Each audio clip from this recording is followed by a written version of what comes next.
Here's Shirley, and let's start my speech. The right to life is one of the most fundamental rights guaranteed by the American Constitution, as well as natural common law. However, do you know that there are a number of legal circumstances in the U.S. that allow a person to take another one's life without punishment?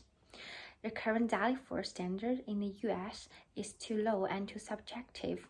So that it leads to a variety of problems regarding the administration of deadly force from both the police and the civilians themselves.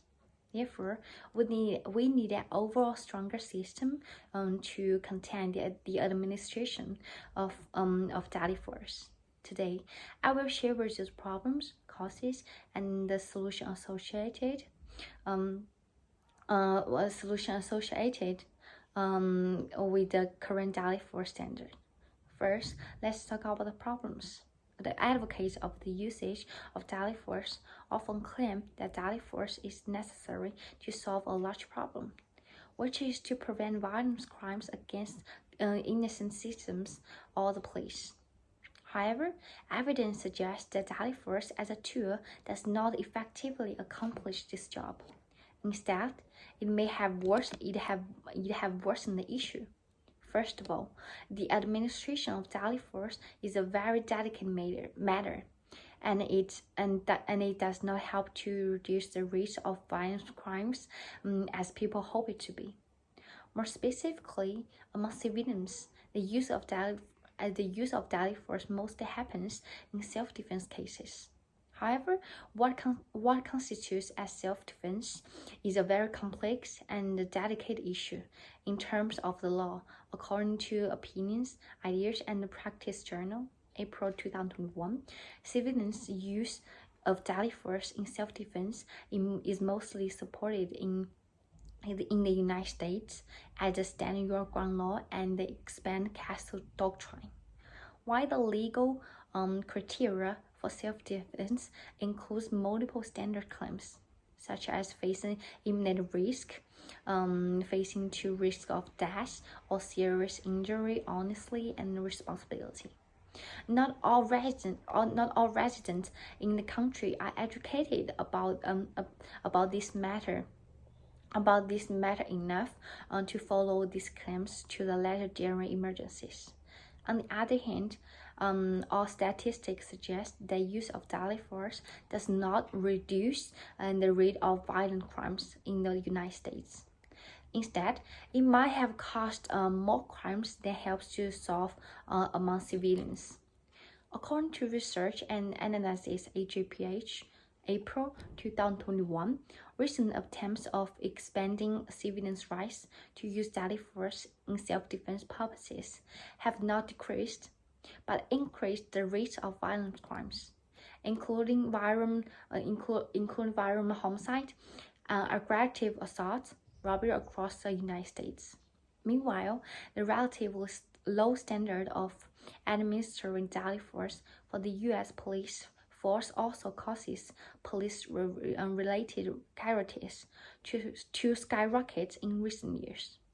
According to Criminology, Criminal Justice, Law and Society Journal, Issue 2, 2020, there is also a positive correlation between the deadly force casualties and the police officer deaths according to statistical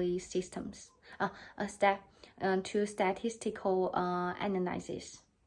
Now that I have talked about the problems, let's move on to the causes. The fundamental problems with the current deadly force standard is that it is administered too subjectively. In other words, personal judgment proves to be unreliable for such a serious matter of taking one's life.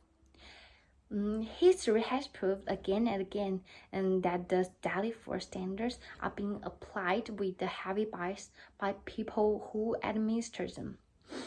For instance, there is a strong tendency by the U.S. police to administer deadly force against racial minorities more than whites.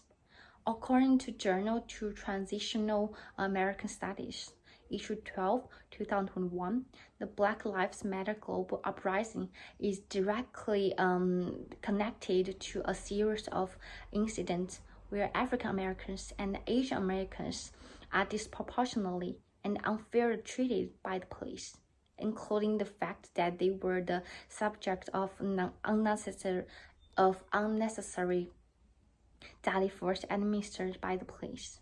Similarly, according to PLOS ONE, November 2021, racial and age disparities in police shooting are likely more pronounced than previously estimates suggest.